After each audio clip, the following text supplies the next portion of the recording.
Greetings. Welcome to the third episode of the talk show associated with the Journal on Asian Legal Policy and Sustainable Development. I'm Ravin and I'll be the moderator of this episode. So we have done two episodes prior to this, and on the first episode we talked about the introduction to the journal and the importance of policy-oriented research. And on the second episode we talked about the importance of universities as ecosystems for students' research. So before moving on to the topic of today's conversation, we'll first meet our wonderful panelists. So right next to me I have Ms.Thisuri Jayathilake, Senior Lecturer of Faculty of Management at Horizon Campus, and we have Mr. Savin De Vass Gunawardena, Research Focal Point for Legal Policy and Human Development, and we have Ms. Thematic Jayathilake, Co-Chairperson of Student Oversight Committee of the Journal. Now to introduce the topic of today's conversation: adopting inclusive and accountable legal policy to achieve human development in Asia. So built on this theme, I'll be asking tailored questions from you. The first question will be presented to Ms. Thisuri. So, Ms. Human development is a widely used term, and we hear it especially in governance and development language. But what does it really mean, and what are the main dimensions that this term constitutes? First of all, thank you so much for having me here today. So, interestingly, human development, we often hear this term a lot, but do we really understand it is a concern. So, human development at its core is all about having spaces or opportunities where everyone can reach their full potential. And if I just directly come down to the dimensions of human development, I would say, based on a lot of research, human development is number one, focusing on good health, number two, on quality education, and also number three, economic growth, or rather living standards. And if you really look at it, this directly also connects with the sustainable development goals. So which gives us the understanding that human development is not something to do with an individual, but rather to a society. And I must tell you, human development is something that starts from the education system. The true building blocks of, I would say, the future generations of human development. So from schools, or rather universities, have a bigger role where they play in creating individuals, in creating future generations, how they act, how they behave, how they respect individuals. So it's very important to have a lot of inclusivity practices from the very beginning. And even respect, diversity, all of that. And because I come from a management background, I must tell businesses or other corporates also have a very massive or rather broad role that they play when it comes to human development. For example, the more employee initiatives they have, like training, inclusive practices, having flexible work arrangements, ensuring work-life balance within the organization for their employees, all of that actively, directly contributes to human development. So human development is not something individualistic, but rather something that sums down into broader societies where all policies, education, businesses that come together. So I hope I gave you an answer that clarifies on the foundation of human development. Yes, thank you. So as Ms. Thisuri highlighted, human development is not just about individual development. The meaning is in a larger context. It's about development of a community, and we need to place importance on common services such as healthcare, education, and also there is an important role played by businesses and corporates in human development as well. So with that, we can move on to the second question of the episode. This is to Mr. Savin. So you are a law student and a political advocate. Can you comment on the importance of inclusive and accountable legal policy in achieving human development, especially focusing in the context of Asia? Most definitely I can, and before I do, I want to thank you for having me here. Inclusive and accountable legal policies are essential for human development in Asia, including Sri Lanka, where diversity and socio-economic challenges demand effective frameworks. Now, see, this is critical because number one, promoting equality and justice, which inclusive policies ensure marginalized groups such as women, ethnic minorities, and the poor can access justice and opportunities. And these legal reforms also address education and land rights. and also labor protections, which uplift the disadvantaged communities and reduce inequalities in a country. And before I go on with my next point, let me just say that human development and good governance go hand in hand. Without good governance, you won't have human development. And that also comes to point number 2, which is driving economic growth. Now, I want to bring your focus to Sri Lanka, where we have no economic growth at the moment. Yes. So, with economic growth, what happens is legal systems and them being accountable, we build trust in institutions and reduce corruption. And this actually fosters an entrepreneurship and attracts investments from other countries. Now, the best model that we can look at for economic growth in countries is Vietnam. And we can use that as a emulation for other countries in Asia to foster that economic growth that's required. Number 3, good governance or strengthening governance. Transparent policies are required, and that ensures resources are used for public benefit and not the gain of the elite. Now, in Sri Lanka, we have situations I think we all know, I think everybody in this panel knows, we have had situations where the elite use public funds. And now we need to have another thing, which is judicial independence. There's a lot of political interference in the judiciary in Sri Lanka. And then we need to have anti-corruption efforts, which are key to fostering that accountable environment and for effective government. We also need to then enhance social cohesion, which have laws that protect minority rights, and then that has to respect cultural diversity, stability, etc. For the way forward, if you want to have human development in Sri Lanka as well as other Asian nations, we must, number 1, like I said, strengthen the rule of law. Now, I will bring Sri Lanka into the limelight once more. I don't need to iterate what happened on May 9th, where we had violence outbreaks, and I myself was part of that violence outbreak. My vehicle got attacked while I was on my way back from university. If we don't have a legal system in this country which is strong and sustainable, we will have more issues like this where people will resort to violence to get what they want. Number 2, we need to have enhanced legal literacy. What I mean by legal literacy is that people need to understand what the law is. If you ask 10 people, I think at least 8 people won't know what the law of the land actually is. We need to have people having basic understandings of these legal documents, of certain laws, of certain regulations, rules, all of that.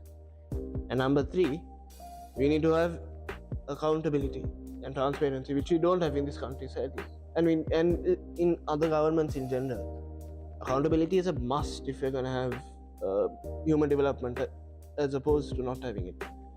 In terms of accountability, what a government has to do is, number 1, ensure that they're giving the people what they actually promised. Right?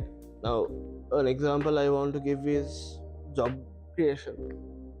Most of these big parties come into power by saying they're going to create jobs for the unemployed.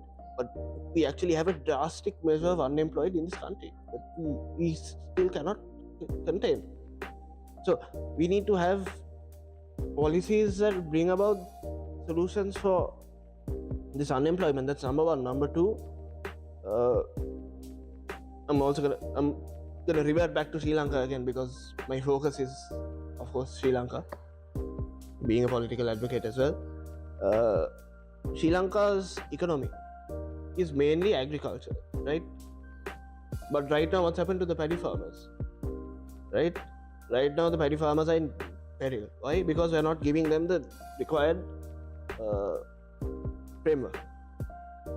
The solution to this matter would be we bring entrepreneurs in the agriculture industry. Now, when I say entrepreneurs, I don't mean people who... Okay, I need to say this in Sinhala because I don't know how to say it. व्यवसायिක කියන කෙනෙකුට අර අමුඩේ ගහගෙන ගොවිතැන් කරන කට්ටිය වගේ නෙමෙයි. Yes. මම කියන්නේ තාක්ෂණය මතේ දියුණු වෙච්ච තාක්ෂණයක් දීලා ඒගොල්ලෝගේ සිස්ටම් එක හදා ගන්න කියලා. එතකොට ඒ වගේ තියෙන හැම කොටාසකම 5000 හැදුවොත් මේ තියෙන ප්‍රශ්න ටික ඔක්කොම විසඳනවා. දැනගන්න. අදටත් ඒක අපි කරන්නේ නැහැ. දැන් ඔය දීවර කර්මාන්තේ වුණත් මේ කර්මාන්තය වුණත් ඕන කර්මාන්තයක් තාක්ෂණයක් එක්ක අපි වැඩ කරුවොත් ඒකත් එක්ක එන වගකීම අපිට වෙනවා. ඒක පස්සේ ඒකත් එක්කම මම පොඩ්ඩක් ලංකාවේ දැනට තියෙන මානව මනුෂ්‍ය සංවර්ධනය ගැන පොඩ්ඩක් කතා කරනවා. අද මේ ඊයේ අපේ ජනාධිපතිතුමා දියුණුවන් දුන්නා. අලුත් ජනාධිපතිතුමෙක් ඒක වරදක් නැහැ. හැබැයි අපේ අධිකරු ජනාධිපතිතුමාට දැන් තියෙන වාතාවරණය තමයි අපේ උතුරු දකුණු ප්‍රශ්න ටික ගැන කතා කරන්න ඕනේ. අංක 1 මානව මේ සංවර්ධනයට මේක වටිනවා. උතුරයි දකුණයි කියන්නේ. Northern is very important to human development. Now we've developed the south to an extent. But if you go to the north today, it's barren land. We have land that's not given to people who have the legally owned land.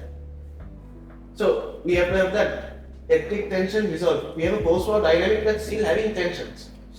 Right? Then the marginalization of Tamils and Muslims and plantation workers in this country. We need to end that.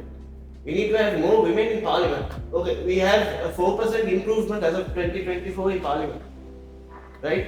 We have women in the parliament now, which is good. But we need to have reforms to address unequal access to land, education, healthcare and opportunities. This country has a lot to go forward. And I think hopefully President Gunawardena will keep up with it. And I hope that he does, because we need all of this to be done. Because like I said in my beginning of my statement, we need to have good governance and human development hand in hand. It has to be hand in hand. It can't be either or. They have to be together. Human development is always going to be with good governance. And yeah, that's about it. Thank you. Thank you very much. I think Mr. Savin, you gave a very elaborate answer, and you built around many topics and the ongoing calamities that we have in the country. So it is very interesting that you included the importance of promotion of equality and also having a drive in the economic growth, and also you talked about governance.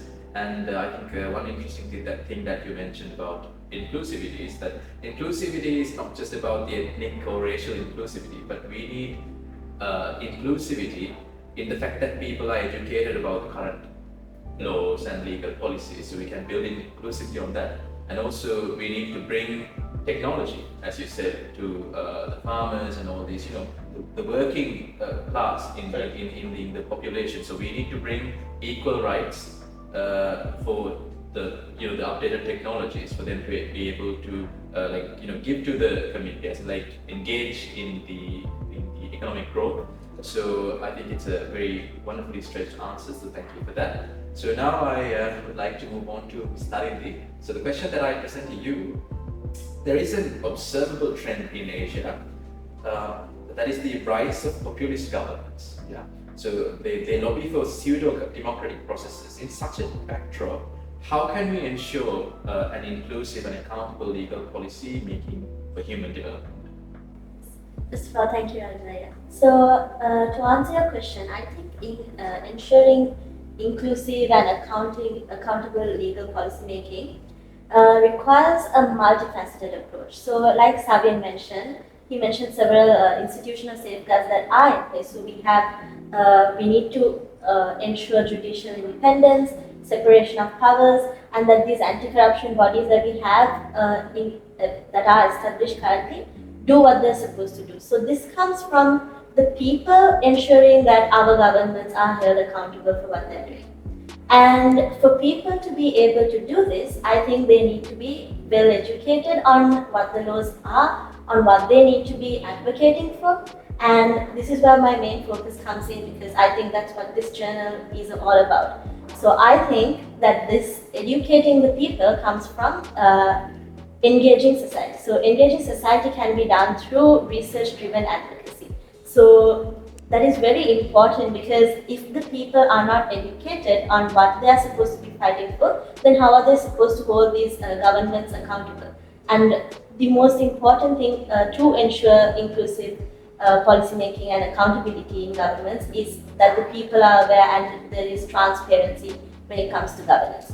And this why I'm banking on research-driven policy advocacy is because that's what this journal is all about. That's what we're trying to do. We're trying to touch on these fields that are usually not touched upon when it comes to research. And this way we can educate the incoming generations of maybe lawyers or advocates or lawmakers even. So another way this can be done is through, like I said, ensuring that we continue to strengthen the safeguards that are already in place. And there's also many other ways. For example, we can always bend the media and social media and all these platforms to our advantage as well. So yeah, that is how I think we can ensure accountability when it comes to this new trend of government that we are seeing in society. Thank you. So I think you pointed out the fact that we already have, you and Savin both commented on that, we have institutional safeguards in place, and we need to be able to hold our governments accountable for upholding those things. And you mentioned the importance of the research-driven advocacy, because that approach is what is advocated by the journal. So thank you for that answer. And now I have a general question, an open-ended question to all the panelists. So since the journal is providing a publication platform on the importance of inclusive and accountable legal policy for human development, do you have any guidance on producing policy-oriented research under this theme? We'll start with Ms.Thisuri. Right. So when it comes to, I think I will speak from an academic perspective, give a guidance from an academic perspective. So if someone is trying to write a research or attempt a research or a publication on this particular theme, first of all, go for a topic that you're passionate about. That's number one. Sometimes for the sake of journals or for the sake of publishing, we tend to just go with some sort of a, or because your friend is doing it, you choose a topic, but you're not interested by it. And then halfway through, you're frustrated and it's not going to take you anywhere. So take a topic that you're very passionate about, and then focus on what kind of methodology you're going to go for. Now, for example, if you're going to understand the experiences of the policies that are in place, go for a qualitative research, I would say, because you will have to talk to people, interview people. You will have to then understand the experiences of what they have. And then, but if you're also looking into finding out what sort of impact the policies have had on societies or for a particular sample, then you can go for a more quantitative approach. You can also go for a mixed methodology, but the time factor is an important thing that you need to consider, because mixed methods sometimes can be a little complicated, especially if you're a beginner. I feel if it's your first time, I would say go for a model methodist. Select either qualitative or quantitative and then focus down that line. So that's a little bit of guidance I would give from an academic perspective for anyone who is attempting research or publications. So build on your passion, yeah, because since this platform is for people to present their research and advocate for something, and there is no advocacy without a true passion about an ongoing issue. So thank you for that. And then, Mr. Savin, do you have any? Well, I would say I'm going to talk on the perspective of number one being politically active. I have to talk on that. So I'd say if you're going to research about a topic that, as my colleague said, to do something that you're passionate about. If you are going to research on government institutes or legal policy for that matter, because now we have legal policies that come out in Parliament and you can take it out from the Parliament websites, right? Or the Hansard website for that matter. So if you are going to take legal policy as your research, do your due diligence with RTIs, which is rights to information. Although they may be a bit time consuming, and they might not be the most time efficient, but RTIs have more information about certain topics that you want than other websites or other documents that have been done already. But if the RTI is too time consuming, I would say that you go for the Parliament Hansard records, or actually for that matter, the Parliament website's records on all the legal bills that they drafted, or policy bills that they drafted, or certain speeches that they've made. Because you can use that in your interview as well, as long as you give, not interview, but your research, as long as you give credit to the person that you're using it with. And yeah, that's about it. Yeah. So thank you for the answer. For the viewers watching this episode, can we define term RTI? I mean, hands out they would know. But Right. So definition of RTI and Hansard. Hansard is a person who writes the speeches and has a record of all the speeches, of the documents, of everything that's done in Parliament. So Hansard is that. RTI on the other hand is Rights to Information. Now I don't think any strangers to the Rights to Information Act, which gives us a right to ask any government institution for information that we want. Now, for example, I had a research project and I had to do an RTI to the education ministry. So, by submitting that RTI, I am requesting for a certain amount of information by that ministry or that government institution. Using these tools, which is actually easy to approach, you don't have to pay a fee, nothing. It's free of charge, right? it's basically like It's right there for you. So using these tools will actually benefit you more than you know. So basically, using these two, mainly these two, for your research will be more beneficial and it will have more information than what you'd actually expect. So building a research is no easy task. So even with just the passion, you won't be able to do a research, complete the research, because the root cause. So when you are analyzing the root cause, you will need to find information, find the necessary details, because sometimes you might think that we don't have a system or a framework, but then again we will have an institutional sort of like a established framework. So you won't know about that if you don't get the information from the right place. So use the RTI, and then you can get the sort of the knowledge and information that you need on building your research. Ms. Thisuri? Yes, thank you. So I think my colleagues gave everyone quite a few methods of conducting the research, and I'd just like to add a little bit about what guidelines and ethics I think should be followed when we are conducting such research.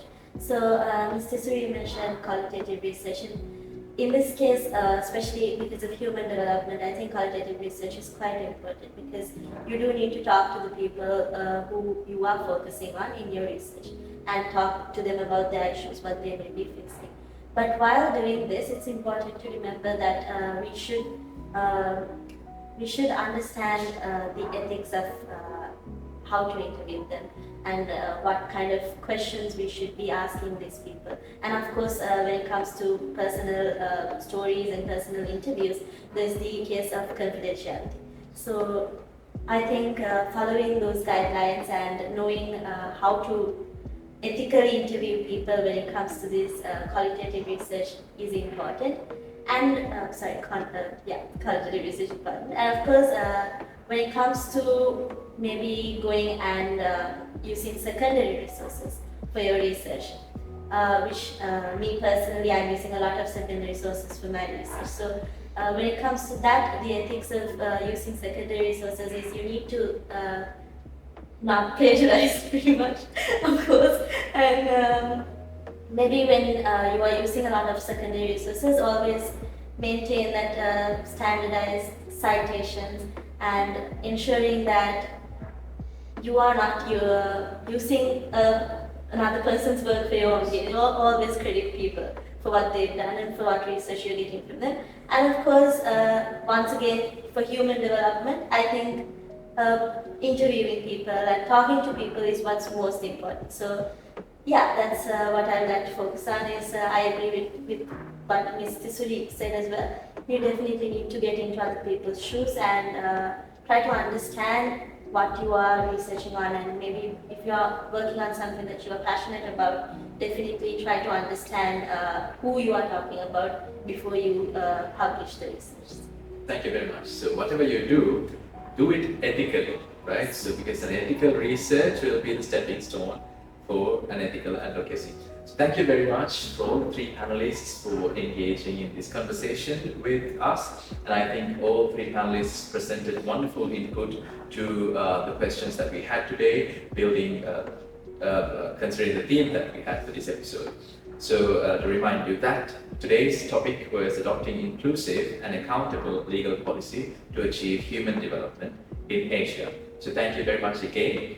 And thank you to the viewer for watching this episode. And I recommend you go watch the previous episodes as well, and also watch the upcoming episodes and keep supporting the channel. Thank you very much. See you on the next episode.